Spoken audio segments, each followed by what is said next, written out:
Hi everybody, I'm Arthur. And I'm Buster. Today we will be talking about my final DVD, which is episode 17 of my podcast. It's a very special one because this DVD is centered around the holidays. It's called Arthur's Perfect Christmas. I can't do this though without the help of some friends because friends are what make the holidays special and fun. Buster, would you do the honors? You got it, Arthur. Here's our special guests, DW, Francine, Muffy, Binky, and me. Hi, guys. Hello. Happy holidays, everyone. Even though it's kind of not the holidays, I'd still like to say it. It's not a problem, is it? No. Not at all. Good. Hey, where's DW? Here I am. Sorry, I was helping Mom decorate the tree. Traditionally? You know what? Never mind. I don't want to know. Let's get started.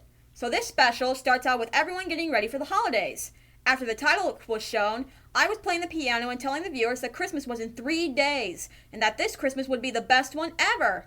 Then me and my family sang a song about how perfect Christmas will be. After the song, DW told me to help her write her wish list to Santa. Then the scene transitions to DW putting it in the mailbox. Afterwards, it was time to go to school.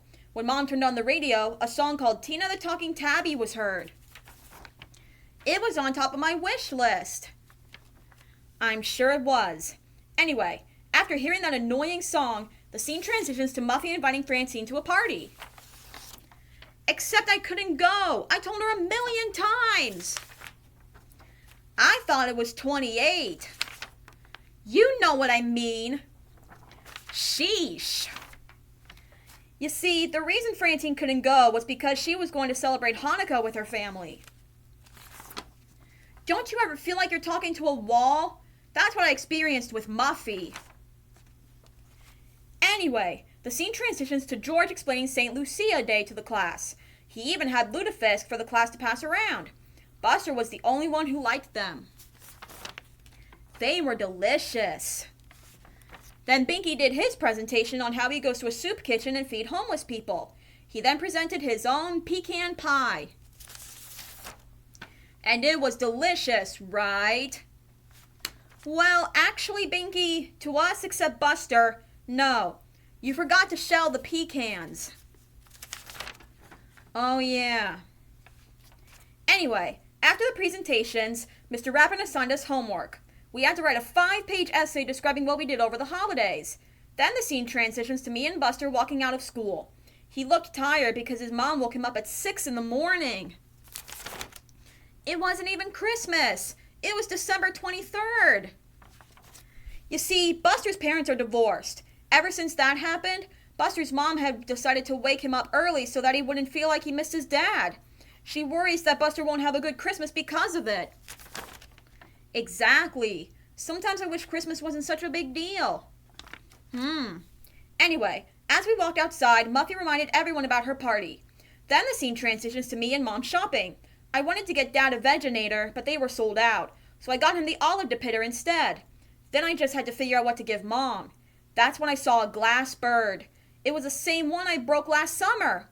The thing was, the line was so long. After some long waiting, it was finally my turn to pay. I had enough money. It was almost 4:15. I had to get to the giant candy cane quick. The quickest way was through Toy Town. That's when I heard the annoying song again. After going through Toy Town, I made it. I had my gifts for my parents, but Mom couldn't find what she was looking for.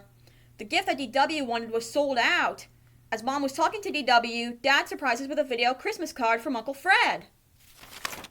He's so funny. He sure is, DW.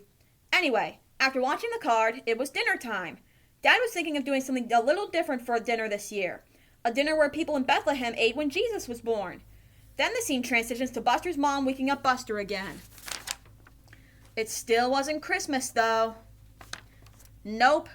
Anyway, the scene transitions to DW going to the mailbox again to mail another wish list to Santa. Then the scene transitions to Muffy's party. Everyone was having a good time. Except Francine was not there. Like I said, I was celebrating Hanukkah. Oh, right. Anyway, Buster was seen asleep. I woke him up and he had cake on his face. Then I had a suggestion for him. He could just create his own holiday, Baxter Day. In the imagination sequence, Buster imagined and sang about what Baxter Day would be like. Back to reality, he decided to give it a try. Then Binky gave Mr. Rapper a brownie. Except I forgot the sugar. Anyway, after the party, I came home with a weird fluffy Christmas tree. It just didn't look traditional enough. Try telling that to my unicorn ornaments. Besides, you still got to decorate it. I guess. Anyway, after decorating the tree, it was time for church. On the way, Tina the Talking Tabby played again. Then Dad put in Crazy Bus. Then the scene transitions to Binky giving me banana bread. It tasted awful. That's because I forgot to peel the bananas. Right. Anyway, after addressing Mom's gift, DW needed help getting stuff ready for when Santa comes. Then outside I noticed a snowflake. It was going to rain. As I was about to go to bed, I heard a crash. It was Uncle Fred and his dog Rory. It turned out he had a little trouble parking. He was going to stay with us tomorrow. As I was about to go back to bed, Rory noticed Mom's present. He grabbed it. Pal noticed. I chased after him and eventually got it before it crashed. Then I placed it on the highest shelf in the closet. Then the scene transitions to Christmas morning. DW got up first. She saw Uncle Fred and thought he was Santa Claus. She wanted to show Dad, but it didn't go as planned. You don't want to know why. Then the scene transitions to Buster waking up on Christmas morning. He woke up his mom, opened presents, and had black pancakes. Then the scene transitions to Muffy digging in her giant stocking for her presents. I had a total of 37 presents, including the calculator. Wow, Muffy, you must have been really good that year. Or spoiled. Anyway, Muffy wanted to show the gift to Francine, but she couldn't because they weren't friends anymore. She sang a song about what she should do without Francine. Afterwards, she started to sob a little bit. Her dad decided to take her out to get her mind off of things. Then the scene transitions to my whole family talking about this and that. Then it was time to open presents, but first I had to get Mom's present. In the imagination sequence, Mom opened her present and thought it was perfect. Even I was perfect. I was even part of the parade. Back to reality, I tried to reach for the present, but it just dropped to the floor. I went to unwrap it. It was ruined. Then the scene transitions to Buster and his mom at a restaurant. Buster tried to tell his mom that Christmas doesn't have to be a big deal, but he didn't. Then the scene transitions to my family still waiting for me. I couldn't take it. It was torture. I bet. Anyway, Uncle Fred went to check on me. I was crying in my bed because everything was ruined. Uncle Fred had an idea, though. Then the scene transitions to Muffy's family having ice cream. The brain was working at the ice cream shop on Christmas because Kwanzaa starts after that. To him, Christmas was just another normal day. Then the scene transitions to my family opening presents. DW opened a duck that can say 5,000 different things. Except I wanted Tina the Talking Tabby. Yeah, you can tell she was very disappointed, but when the duck started talking, the name was Quackers. Right. When Quackers started talking, DW thought her toy was cute. Now I was really nervous about telling Mom the truth about what happened to her gift. In the imagination sequence, Mom and the rest of my family were shocked. Binky even called me a doofus. I even wanted to give him some peach cobbler. Uh-huh. Anyway, back to reality, I was about to tell Mom the truth, but Uncle Fred saved the day with another present. It was for Mom from me. It was a tea set. She loved it. Then the mechanic managed to come. Uncle Fred was right. Miracles do happen. Then the scene transitions to Francine's family. Muffy's family entered the scene. Then Francine showed Muffy the menorah and told her why Hanukkah is so special. Then Muffy apologized and she and Francine were friends again. Then both of their families decided to go to the movies. Then the scene transitions to Buster and his mom still at the restaurant. Buster told his mom that maybe they could celebrate Baxter Day, where they can just relax. And you know what? It worked! Yup. Anyway, the scene transitions to my family finishing a huge feast. The mechanic was able to fix Uncle Fred's truck, so he and Rory can go to Florida. Then I learned that this tea set from Mom was actually from Uncle Fred, but it was nicer coming from me. I also learned that not everything has to be perfect, and sometimes you get something better. After Uncle Fred left, it started to snow. Yes, I mean real snow. It had been a perfect Christmas after all. Then the scene transitions to everyone else celebrating in different ways.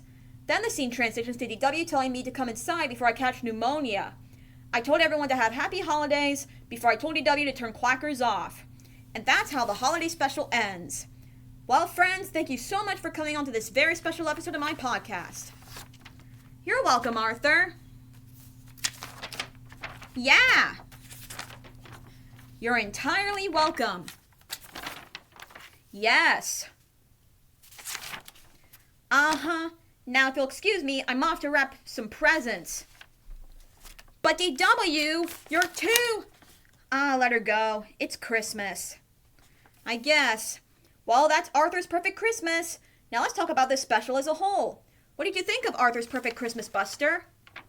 Well, Arthur, I thought this special was, well, special.